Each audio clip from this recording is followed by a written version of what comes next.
A atividade política é uma atividade essencialmente humana. É inconcebível uma sociedade humana sem a política, porque ela faz parte, é através da política que se viabiliza a vida, a convivência em comunidade. Então, a gente deve sempre tratar os políticos com muito respeito, com muita consideração, mesmo que eventualmente alguns se desviam, né, do rumo, do caminho, mas o certo é que a atividade política é uma atividade nobre e por isso nós temos que tratar os políticos com muito respeito, muita consideração e também incentivá-los na sua atividade, porque é através dela que a gente constrói a vida em sociedade, a vida em comunidade. Atividade política é o tema do programa Papo Dinâmico que está no ar.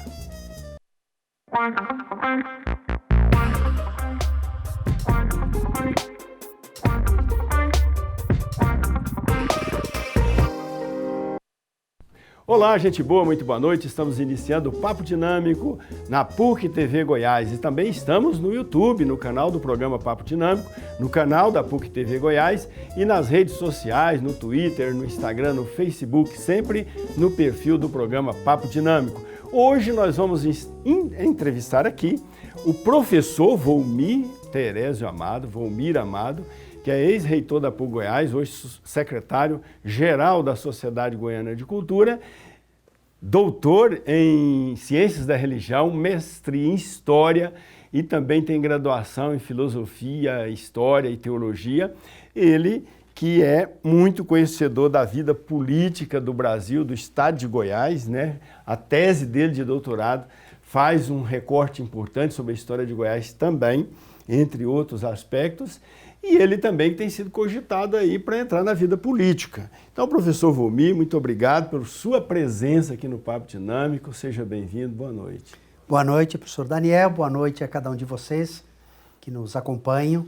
Obrigado por sua audiência, pelo seu prestígio aqui neste acompanhamento e neste bate-papo entre nós dois, mas também com cada um de vocês, partilhando ideias, comungando ideais, enfim, conversando um pouco de um modo dinâmico. Sem dúvida. Professor Volmir, depois de uma carreira exitosa, tanto como docente e também como reitor da PUC Goiás, sobejamente exitosa a sua carreira, quais são os seus próximos projetos?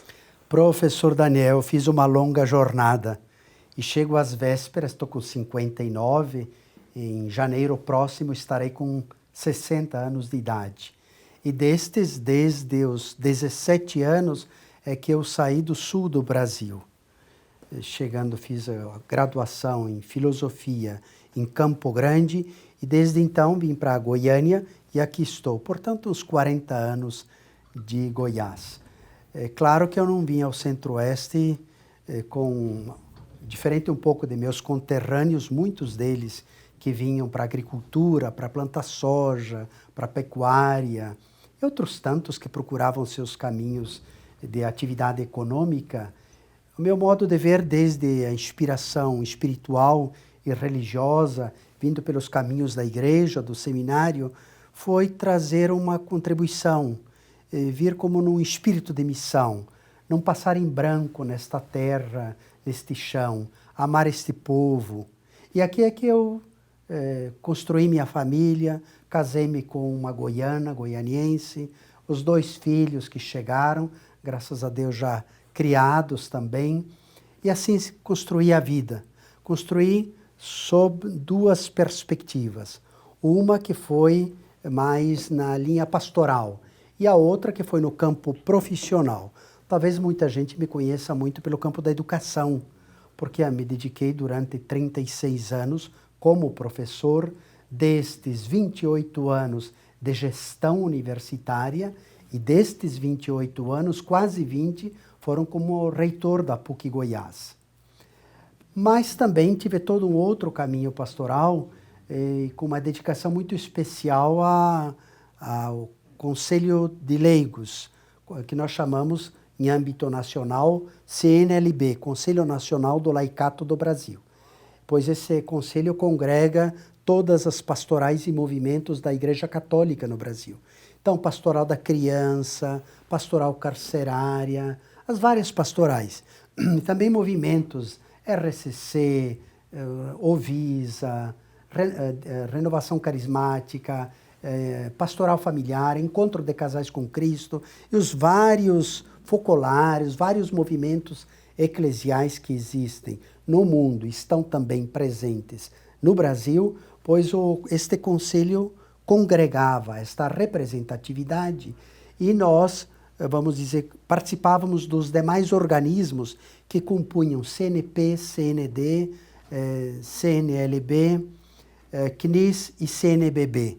Então, também havia o Conselho dos Presbíteros, o Conselho dos Diáconos, o Conselho dos Institutos Seculares, o Conselho de Leigos e, claro, a Conferência Episcopal dos Bispos, que nos congregava a todos e, de alguma maneira, participávamos da pastoral orgânica da vida da Igreja no Brasil, a partir de nossas próprias contribuições, com vocações, carismas diversos, missões distintas, mas em comunhão de povo de Deus, unidos em comunidade, corresponsáveis pelos rumos também da evangelização da Igreja no Brasil. Então foram dois caminhos muito intensos. Este da educação, depois eu fui alargando horizontes, comecei aqui em Goiânia, depois procurei ajudar aqui no Conselho Regional de Leigos, aqui no Centro-Oeste. Então todas as igrejas que antes a reunião também, a CNBB regional, abrangia, inclusive lá em Tocantinópolis, no Bico do Papagaio, divisa com o Maranhão, ou também incorporava a prelazia de São Félix do Araguaia. Então essas dioceses todas aqui do nosso querido regional, visitei, acompanhei, participava de encontros, promovia assessorias, formação. Foi um trabalho de muitos anos e de uma parte expressiva de minha vida. E, por outro lado, isto foi tendo um alcance também em plano nacional. Então, praticamente todos os regionais da CNBB no Brasil andei, as dioceses, uma parte expressiva do Brasil também. Isso me ajudou a conhecer muito o Brasil noutras perspectivas, que não só aquela de livros ou de televisão, de jornal, que também isto me ajudou muito, mas, sobretudo, o contato com pessoas, com comunidades, com lideranças, com realizações, com problemas e desafios. Isso tudo me ajudou a estar em contato direto. E foi também construindo. A igreja ajudou-me a formar-me como liderança, de algum modo. Sou muito resultado disto. O resultado da igreja, o resultado do esforço das comunidades. Então, foi uma ação recíproca. Ao mesmo tempo que eu colaborava, eu era ajudado, tecido, formado, inclusive na autorrealização e na formação espiritual. Em ajudando os outros, eu também era ajudado nisto. E claro que também me alargou muito o horizonte o campo da educação, porque tive as experiências também, sobretudo com ações e conselhos em âmbito nacional de educação superior. Na ANEC, né, Associação Nacional da Educação Católica, você teve uma atuação presente, inclusive participando da digestão, né, da direção. Teve do CRUB, né, Conselho de Reitores. Conselho de Reitores das Universidades Brasileiras. De todas as universidades brasileiras, sim. Você foi o presidente. E também, que mais? A ABRUC também, Associação sim, Brasileira. Sim, a Associação das Comunitárias. Depois eu também presidi lá no início do ano 2000 a ABESC, que era a Associação Brasileira de Escolas Superiores Católicas. Depois participei também da UDUCAL, que é das Universidades Católicas da América Latina, os dirigentes destas universidades. Depois a FIUC também. Que é a Federação Internacional. É a Federação Internacional de Universidades Católicas, com sede em Paris. Veja, isso tudo me deu uma visão, uma abrangência, me ajudou a amadurecer, não só intelectualmente, mas de um modo existencial. Por isso, chegada a esta fase, a esta etapa da vida, sempre em mim tem uma interrogação forte. É hora de parar ou é hora de ir para frente? De dar uma contribuição mais decisiva, de colaborar num sentido mais amplo. E é nesse quadro, nesta interrogação forte, nesta fase da vida, que eu vejo a política como uma forma de contribuir ao bem comum e ao nosso querido estado de Goiás e também ao país. Vamos fazer um pequeno intervalo, nós já voltamos e vamos saber do professor Volmir, então, se no projeto dele aí futuro, nos próximos projetos da vida dele, está inclusa a possibilidade de ele vir a ser candidato ao governo de Goiás. Daqui a pouquinho.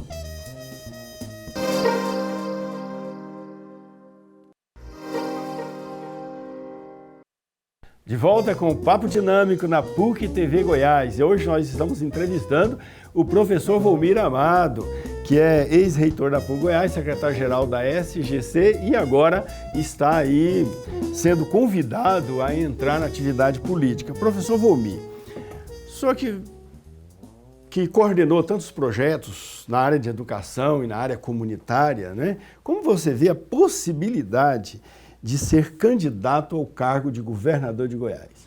Eu vejo uma possibilidade real.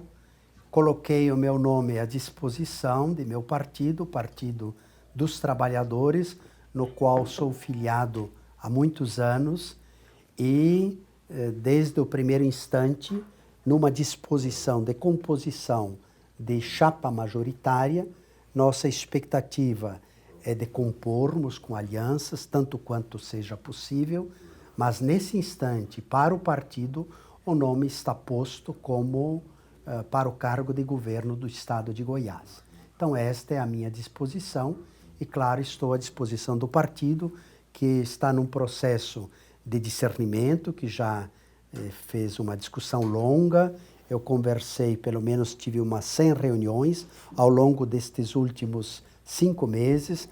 O PT gosta, de fato, de discernir, é gente inteligente, preparada, são lideranças, tem muita gente boa dentro do partido, professores, intelectuais, lideranças comunitárias, empresários, dirigentes diversos, gente que já traz uma experiência parlamentar muito positiva, gente que tem uma biografia política muito importante. Digo isto porque, de fato, me sinto feliz e confortável dentro de uma pleiade de homens e mulheres preparados, qualificados para prestar o serviço ao bem comum, à política em Goiás e no país.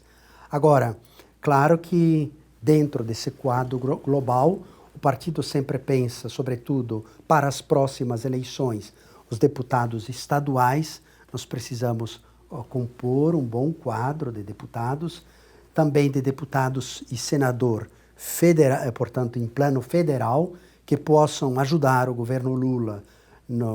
Deus nos ajude, que caminhemos para isto, para a vitória e para uma governabilidade em que seja possível, de fato, seja o executivo quanto o legislativo estarem mais em diálogo e que o próximo governo federal tenha essa sustentabilidade, esta base parlamentar que auxilie também no governo do Brasil. E claro que nós temos que olhar para o nosso querido Goiás. Então, a chapa majoritária, o governador, o vice, o senador, também são muito decisivos. E eu disse isso ao partido também.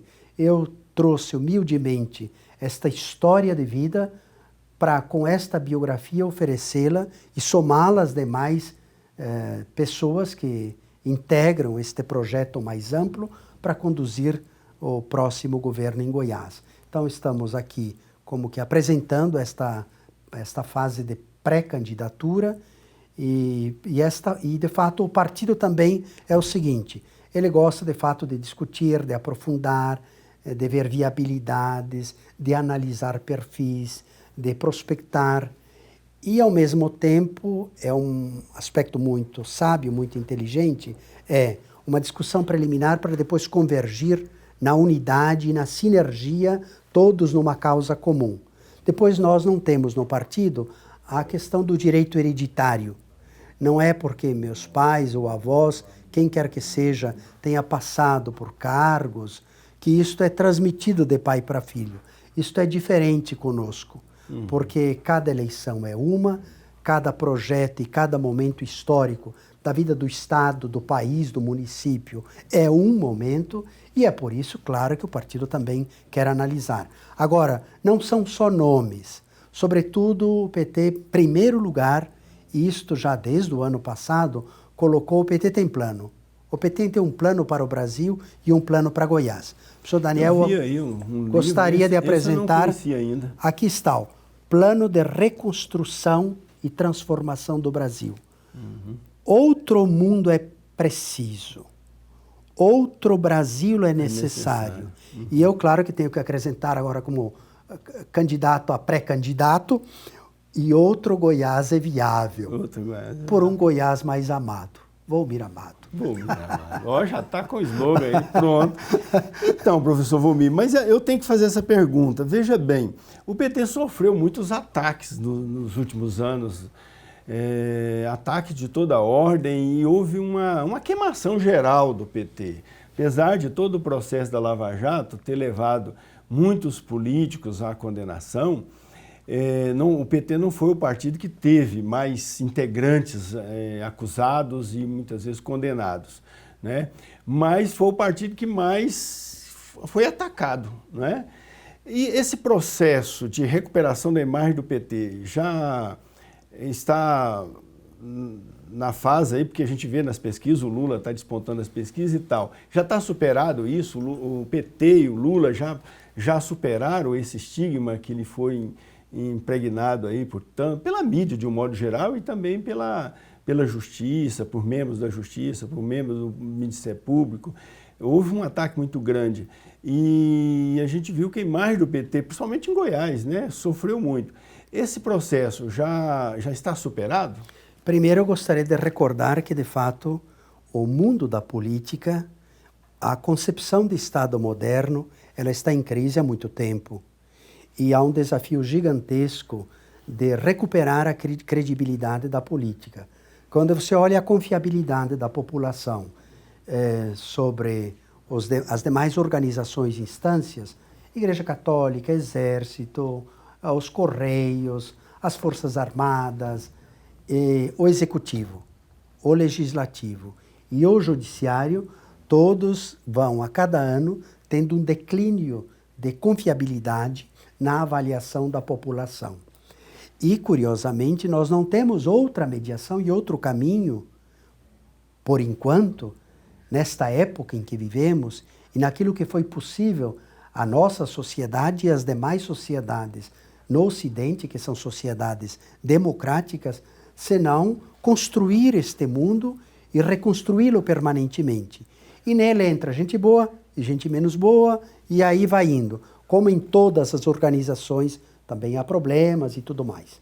O segundo ponto que me parece importante sim, houve um desgaste do PT, porque ele estava no poder naquele momento. E sofreu o impeachment, teve isso tudo. E também teve toda essa história da Lava Jato. Também houve um desgaste muito grande de outros partidos. Por exemplo, nós temos o caso, não só em Goiás, mas do país, do PSDB, que teve um estrago muito maior do que o PT, só que não teve aquela ideia de antipetismo que foi proclamada, reiterada, patrocinada, conduzida de um modo renitente ao longo de anos. E também houve uma ascensão, não só da direita, mas de uma ultradireita, de uma direita violenta, agressiva. Na verdade, demonizar a política, não foi o PT, né? Houve uma onda aí, principalmente a ultradireita, que é uma ultradireita que, a meu ver, prejudicou a direita.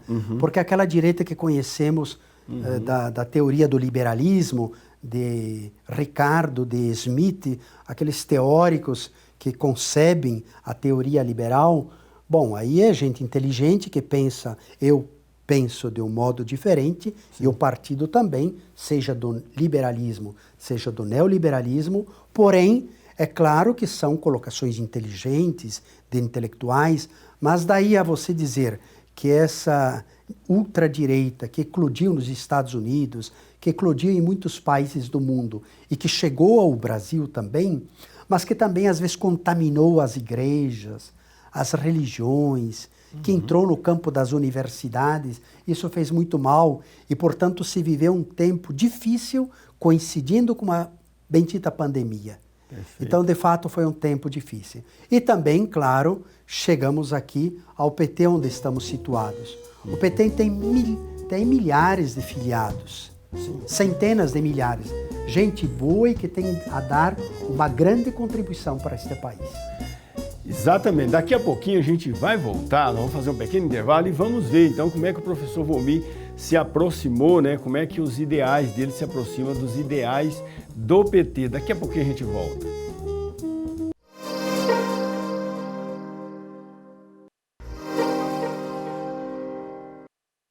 De volta com o Papo Dinâmico na PUC TV Goiás, hoje entrevistando o professor Volmir Amado. Vai ser professor Volmir Amado ou vai ser Volmir Amado, o Amado?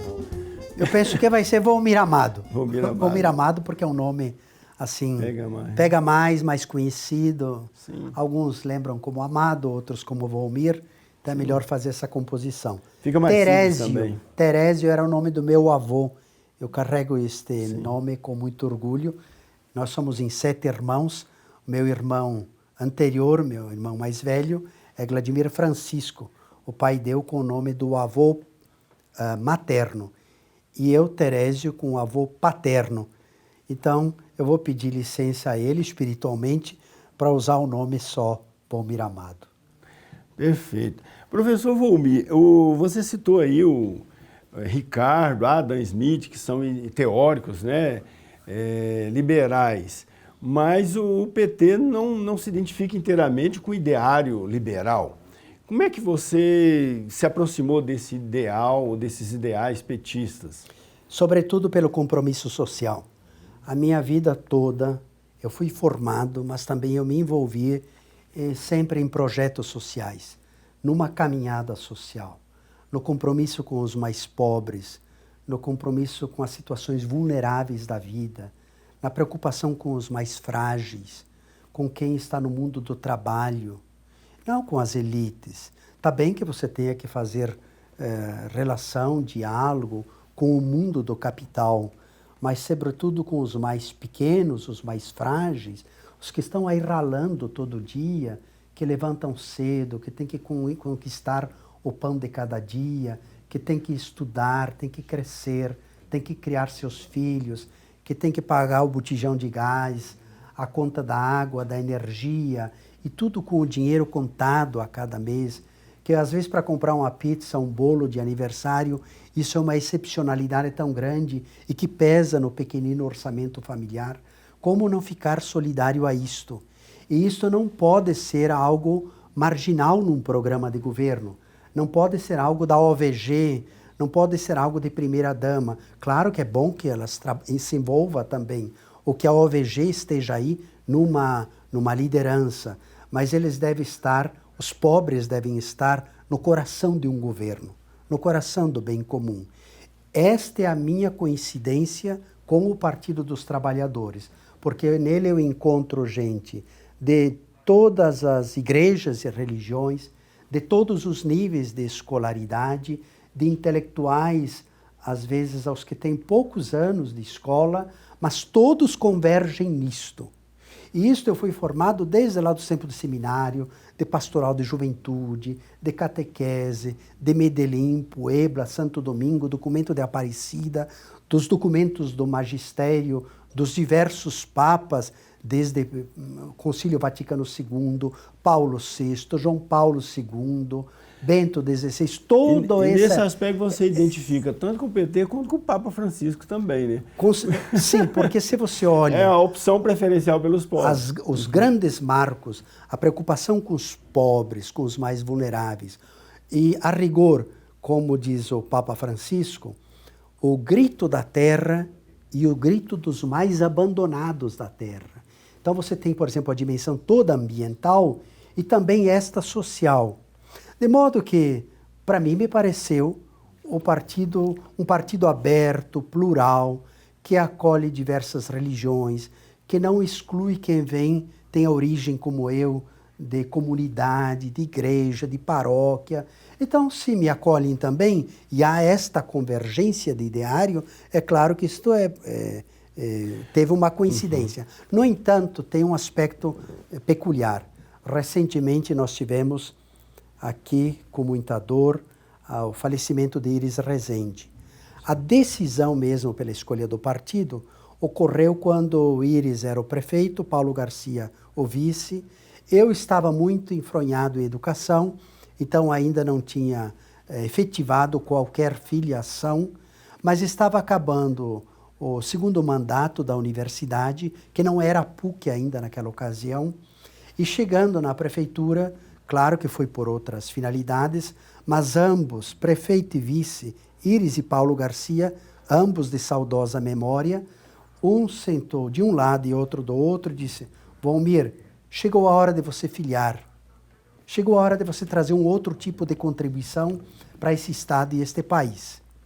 Eu olhei para um, era do MDB. Eu olhei para outro, era do PT. E disse brincando: sim, qual partido? Assim, disse assim por aí mesmo. O Íris, com grande sabedoria, virou para mim e disse assim: qualquer dos dois que você escolha está bem. E o Paulo disse assim: depois conversamos. Bom, muito bem, eu tratei as questões que estavam em pauta naquela reunião e depois saí do gabinete do prefeito. Logo, o vice-prefeito, Paulo Garcia, na ocasião, me chamou, Valmir, vem aqui na outra sala, tem mais um café aqui? Chamou lá e disse assim: filia no PT, você tem uma caminhada de educador, eu também vim do mundo da educação, eu sou professor da Universidade Federal, nós temos um ideário comum, sonhos comuns, uma concepção comum. Neste mundo também respira muito mais uma visão social, uma visão de esquerda, uma visão progressista para o país, para o Estado, para o município, filia no PT. E eu disse, vou pensar. Fui para casa refletir, mas logo chegou Osmar Magalhães, que me deixou a ficha de filiação, e desde aquela ocasião, com muita honra, no diálogo com os demais, mas realmente achando que eu fiz, naquele momento e ainda hoje, a escolha correta por este partido. Professor Valmir, o ringue o ano que vem, o cenário político do ano que vem vai ser uma disputa grande, né? Tem aí o governador, que vai ser candidato à reeleição, com um apoio, provavelmente, de parte importante do MDB. E como é que você vê esse cenário? Como é que você concebe a reunião de forças para te levar à eleição no governo de Goiás? Eu me vejo como um fator surpresa dentro do quadro político do Estado. Porque há nomes aí históricos, conhecidos, com suas realizações, com seus desgastes, com suas polarizações, com seus projetos e com seus níveis de confiabilidade. E é o que eu sinto de gente também de outras cores ideológicas, de outras caminhadas, de outras igrejas, é de apoio. Então, mas isso será um teste. Agora, é claro que eu não estou dizendo com isto que esta aceitação que eu vou recebendo aqui ou colar e misturada com intuição, porque política não é só matemática, é que eu sinto uma viabilidade de candidatura e uma possibilidade, escuta bem isto, de ter uma vitória da eleição. Agora, eu sei com quem estou lidando. Também o Lula vai puxar muito voto também, O né? Lula está numa liderança, pode criar uma onda que chegue em Goiás e vote 13. O outro fator, é verdade que o atual governador, para ele se torna uma possibilidade de segundo mandato. Então é um plebiscito para ele. Sim. Se aprovar ou reprovar o governo dele. Sim. Claro que isso é muito decisivo. E também acolá tem avião, tem jantar para prefeito, tem outro tipo de recursos.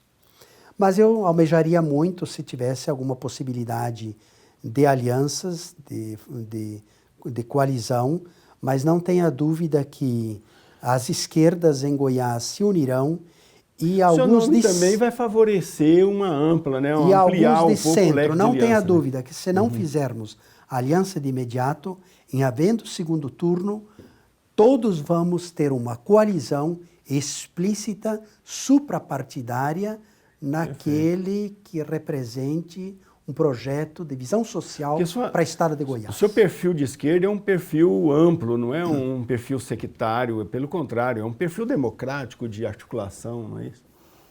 Estamos aí, não é? Portanto, mas isso também é uma tendência nacional. O PT no Brasil, ele está com uma disponibilidade de diálogo, de abertura e de aliança, não é só por finalidade de eleição, é de governabilidade, mas sobretudo de pacificação do país, de coalizão de forças antagônicas, de ver se a gente diminui um pouco estes conflitos e canaliza as energias para, de fato, enfrentar problemas gravíssimos que aí estão e que nós não podemos ficar brigando entre partidos, entre pessoas, ataques, baixarias, mas, de fato, convergir os esforços para resolver os problemas e para ajudar o povo brasileiro, o povo de Goiás. Perfeito. Vamos fazer um pequeno intervalo e já voltamos e vamos ver aí, então como é que o professor Volmir está vendo a educação, a saúde, a segurança, a assistência social no nosso estado. Daqui a pouquinho.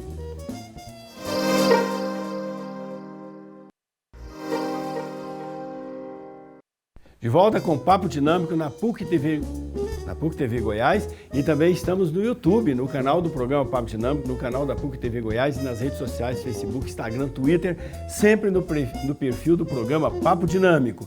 Hoje estamos aqui com o professor Volmir Amado, que está sendo aí cogitado pelo Partido dos Trabalhadores para compor a chapa majoritária ao governo de Goiás, encabeçando aí a chapa como candidato ao governo de Goiás em 2022. Professor Volmir, nessa condição, como é que o senhor vê a educação do Estado?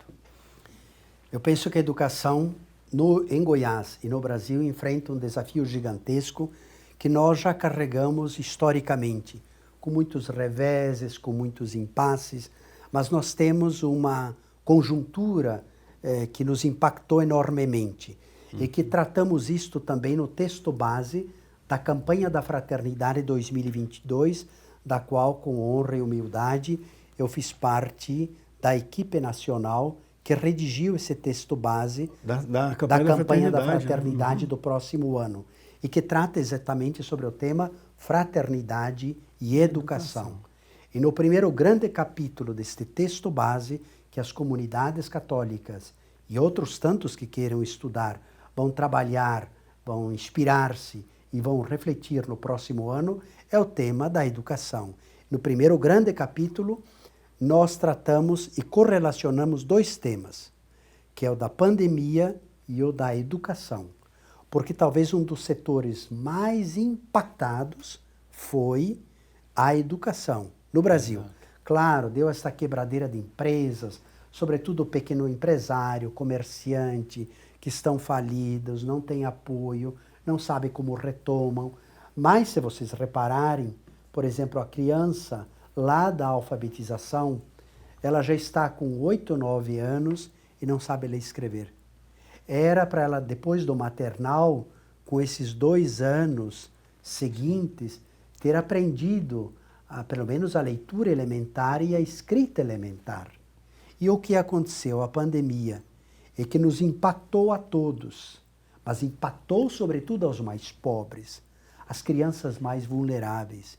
Então elas sofreram algumas, a violência doméstica que se intensificou em razão do problema da pandemia, e sobretudo contra mulheres e contra crianças, e a fome que aumentou, porque a merenda escolar lá na ponta, que servia de almoço, que servia de lanche e que sustentava, portanto, cresceu a desnutrição e impactou os mais pobres de Goiás e no Brasil, sobretudo a aprendizagem, porque a grande maioria não está na escola particular. A quem queremos muito bem, e as escolas católicas e escolas particulares, que são um aspecto complementar, subsidiário ao Estado de Goiás, ao Estado brasileiro. Mas as crianças foram muito atingidas.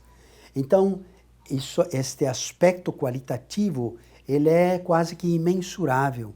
Não é que só vai depender de mais 2 anos. Você queima uma etapa, você deixa um tempo de desenvolvimento psicoafetivo, motor, intelectual da criança, do adolescente, como que em branco.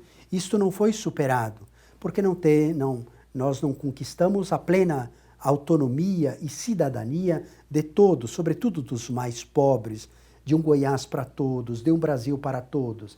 Então eles lá, além de todos esses problemas, claro que havia um esforço, os professores ralando lá na escola, se esforçando, mas não aprendiam suficientemente, seja por problemas de internet, de equipamentos. Então foi uma situação trágica, de modo que a educação tem que ser abraçada com muito amor, porque nós não... Você pode ter um emprego de imediato, você pode aí tentar ajudar de um ponto de vista social, com alguns programas sociais, mas se nós quisermos emancipar nossos filhos, querer autonomia do povo goiano, os pais e mães, os que têm filhos sabem disso, que as crianças precisam estudar, os jovens, para eles se colocar na vida, para ser alguém, para poder se desenvolver. É assim que vamos ter um país grande. E é por aí que vai o caminho da educação.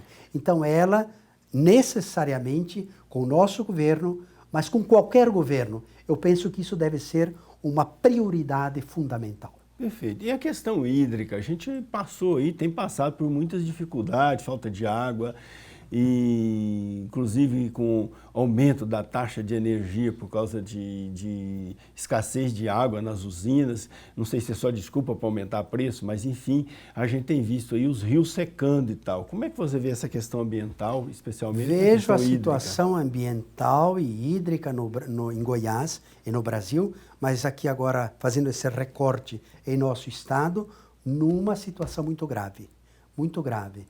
Você pode ter uma potencialidade econômica da agricultura, da pecuária, do agronegócio, mas se não houver essa atenção ao cerrado brasileiro, o Brasil todo vai pagar por isso. Isso aqui no futuro não vai valer mais nada e não vai produzir mais nada. E nossos filhos e netos não vão ter água para beber e não vão ter com o que viver nesta terra. Então nós não podemos mais permitir não termos uma ação proativa e programática de governo que cuide do cerrado brasileiro, que foi o segundo bioma mais destruído no Brasil nestes últimos anos, e que não adianta e fala e as coisas vão andando e a cada ano é sempre mais crescente. É claro que, inclusive a igreja olha mais para a Amazônia, teve lá o sínodo da Amazônia, mas nós temos que dar atenção para Goiás e chamar atenção para com o cerrado brasileiro. Então, o meio ambiente ele tem que estar no centro, no coração do governo. E vejam, eu falei que o grito da terra, portanto, o grito ambiental, ele está somado e correlacionado ao grito dos pobres e dos abandonados. Por quê? Se o cerrado é destruído, quem primeiro vai ter falta de água é o pobre lá na periferia, é aquele que não tem a água encanada, é aquele que tem avalanche depois de uma enchente, de uma enxurrada. É este que é o mais vulnerável. E se tem que buscar água longe, quem é que pena mais? Então, é a criança, é a mulher com a lata de água na cabeça carregando esta água, e aí vai. Então vejam, o problema ambiental está profundamente integrado ao problema social. E nós temos que correlacionar então, a isso. inclusão social será uma grande tônica. A inclusão social é decisiva, porque a inclusão social ela tem uma dimensão ambiental, ela tem uma dimensão educacional, mas de saúde também. De saúde, de meio ambiente. Mas claro que você também tem que considerar outros aspectos que potencializam e que fazem a mediação para a inclusão.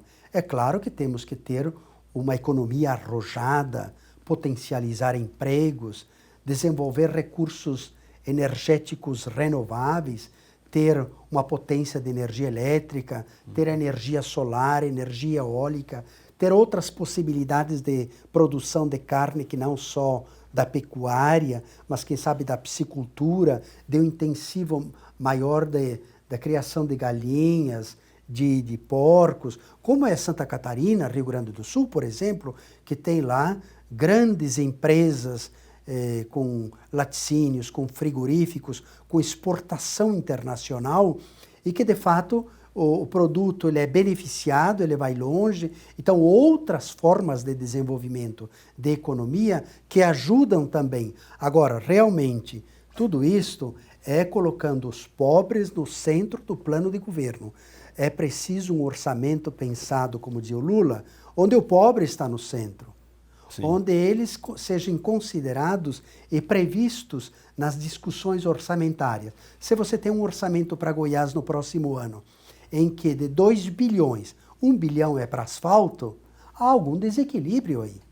Sim. Com milhões de pessoas que num estado que consegue alimentar mais de 1 bilhão de chineses na quantidade de carne, e aqui o pessoal está roendo osso, comprando osso no açougue. Então, uma população que precisa de comida, E nisso eu acho que nós temos que fazer uma grande parceria de Estado e sociedade civil. Veja, nós temos igrejas, nós temos as dioceses, estão as paróquias, e eles sabem onde o pobre está lá, o idoso, o mais vulnerável, ele sabe. Claro que o agente público pode e deve liderar, dar a sua contribuição, e a estrutura de Estado também. Mas essa aliança com a sociedade civil, a redição do Fome Zero, eu não digo que dê para zerar, seria um sonho fantástico, em 4 anos, mas uma meta, uma expectativa, um movimento de governo que consiga zerar, pelo menos a médio prazo, e mostrar Goiás não como Goiás da fome, que exporta alimentos e que tem fome, mas um Goiás em que tem comida para todo mundo. E que não é um projeto paralelo de governo, mas que está no coração do governo. Isso me parece decisivo para quem queira governar esse Estado. Em relação ao transporte público, esse tem sido um grande desafio, principalmente na região metropolitana. O senhor já teve a oportunidade de pensar sobre isso, professor? Em geral, o transporte metropolitano ele tem a responsabilidade mais imediata do município. O Estado participa, né? O Estado é coparticipante, faz como que um tipo de cogestão, e às vezes surge a discussão entre um caso e outro. Eu, há muitos anos, discutia sobre a possibilidade do metrô de superfície. A meu ver, nós temos, no caso da região metropolitana, 2 grandes linhas. Uma que margeia a BR e que podia pegar da região sul até o outro extremo da região norte, pelo menos em forma de trem. Quem conhece, por exemplo, a região metropolitana de Porto Alegre, verá que é um trem, um metrô de superfície. Um trem que pega desde lá de Porto Alegre, passa lá por Canoas, por São Leopoldo, por vários municípios, em que centenas de milhares de pessoas são transportadas e com um fluxo contínuo nisto. Perfeito. E depois do lado oeste, leste-oeste, nós temos isto, desde lá de Senador Canedo, uma linha férrea que pouco foi usada, agora estão até asfaltando. Está fazendo a leste-oeste. Sim, a leste-oeste, mas que aí era um belo lugar também de transporte de massa. Então vejo que o que foi VLT atualmente, o BRT, que foi feito aqui na região metropolitana, é um investimento bastante alto, mas não tenho muita expectativa que isso resolva estruturalmente o problema de trânsito. O PT tem insistido também no que é o caminho da mobilidade urbana de outros países do mundo, sobretudo de países altamente desenvolvidos e superpopulosos, quer dizer, desenvolvendo pistas, ciclovias. A gestão do Paulo Garcia aqui foi um exemplo nisso, que foram dezenas de quilômetros de ciclovias. A cidade nem conhecia isto, mas agora parece que volta a ideia de viadutos, insistindo mais nesta perspectiva. Essa é sempre uma controvérsia, é preciso se encarar de frente, é preciso encarar o plano diretor também na forma de colocação da população, porque se você coloca em bairros muito distantes, depois é preciso prever esta questão da mobilidade, da forma com que irão, do tempo que vão se deslocar para estudar, para trabalhar. Enfim, esse é um desafio gigantesco que tem que, sobretudo no município e no Estado, ser tratado de frente.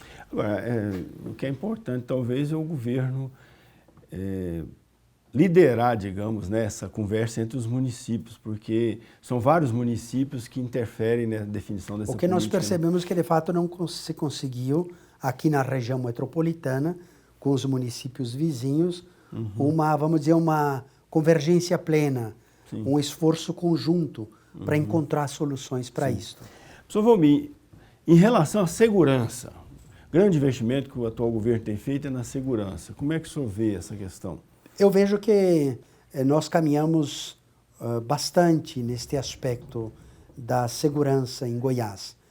Nós temos outras formas de insegurança, mais do que a segurança policial.